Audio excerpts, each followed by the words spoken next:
So someone in my comments told me about the Watch Dogs Legion zombie update, which I was pretty hyped to hear about because I like Watch Dogs. I mean, it's basically like Grand Theft Auto but with hacking, and it's a pretty fun premise, and I like the world that they've built for it. I'm gonna be honest, I didn't really like Watch Dogs Legion, but I was hoping this was kind of an excuse to come back to the game and find some enjoyment with it again. So let's go over what was fun about the Legion of Zombies update. And it is an alpha, so, you know, take this with a grain of salt. It's not complete yet.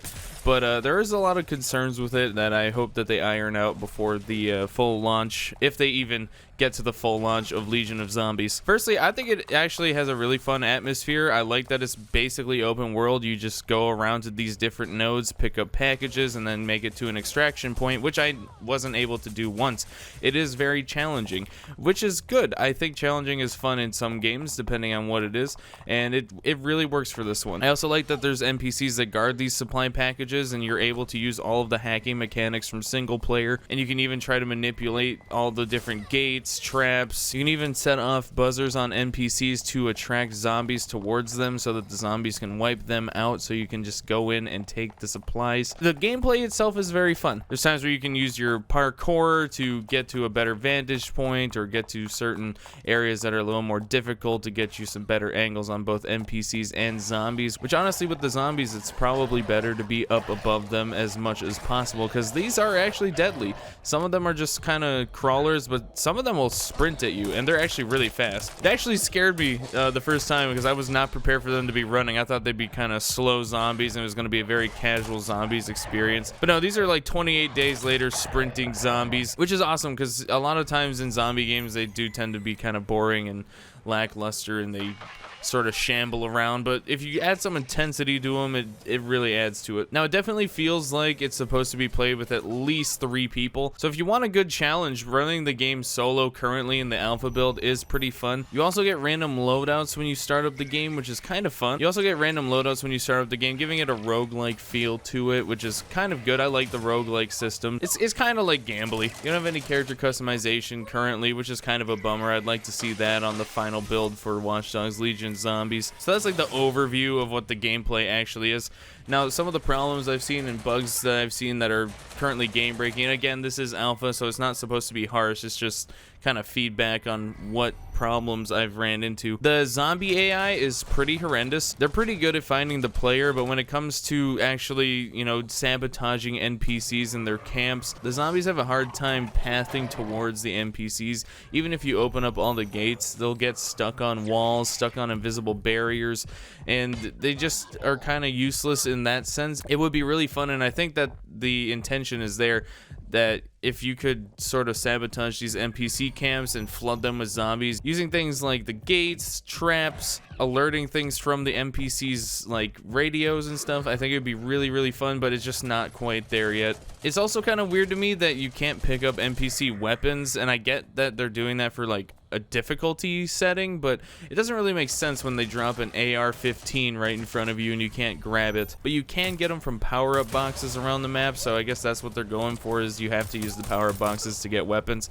I don't know how to really feel about that part. It feels kind of cheesy, but again, maybe by the final build they kind of polish it up and it'll feel a little better. The biggest problem I saw was that the only games that I could really get into are ones that I was running solo, which is fine, and it's a very fun challenge, like I said before.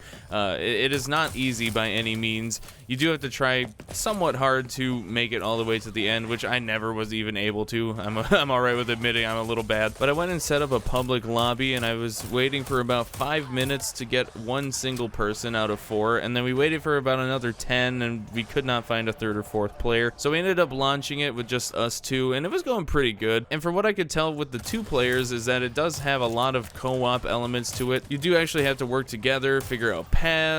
If someone's being grabbed by a zombie, you can help the other player by, you know, hitting the other zombie over the head, etc. It feels good. It's kind of like a third-person Left 4 Dead feel to it, which I just thought of. If this doesn't launch by the time Back 4 Blood's out, I think it's just dead on arrival. I think it'll just be overshadowed by an actual dedicated co-op zombie experience. But in that same 2-player game that I managed to get into, there was some server issue and we disconnected, and that just kind of ruined the experience for me at that point, and I kind of quit the game after that. But I think the game does have potential. I haven't seen any other game like it featuring zombies where you can hack and sabotage, set up traps, you can take NPCs and draw more zombies toward them in such an intuitive way using weird modern mechanics of Watch Dogs, and using like a hacking dystopian setting for a zombie setting is pretty unique. Honestly, I really like the idea, but it's far from being perfect. But I think if they actually got the zombies pathing to work properly, where they can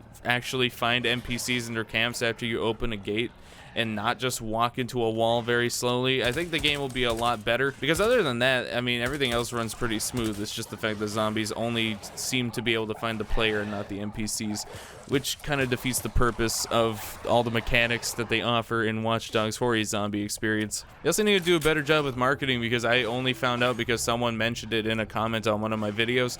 I hadn't seen anything about it. I think it would help them out a lot and help them speed up the process in which they can reach that final build and, you know, get things where they want them to be and have zombies not path into walls. And to be fair, I was playing at like 2 p.m. on a Thursday afternoon Central Time, so that could also be a factor. Maybe there's more players at certain times. If you have more experience with that, just let me know in the comments. I might be willing to give it another go. Yeah, if it's anything like I've experienced so far, I'd say just wait for them to add on to it, or we'll wait and see if they even add on to it, because I think it's a real possibility that they actually just abandon this project as a whole. There is only one map, there's no character customization, there's not really any gameplay loop here except for the fact that you just keep playing and you can do it with a better build. Anyway, that's my take on Watch Dogs Legion of Zombies. I hope to see them update it. It would be awesome, but I probably won't be playing it anytime soon. Anyway, if you made it this far, thank you so much for watching. If you liked the video, leave a like. If you disliked it, dislike. And if you want more reviews and funny moments and whatever commentary, go ahead and hit that subscribe button for me. Anyway, that's gonna be it for me. As always, take care. Mad love. Peace out.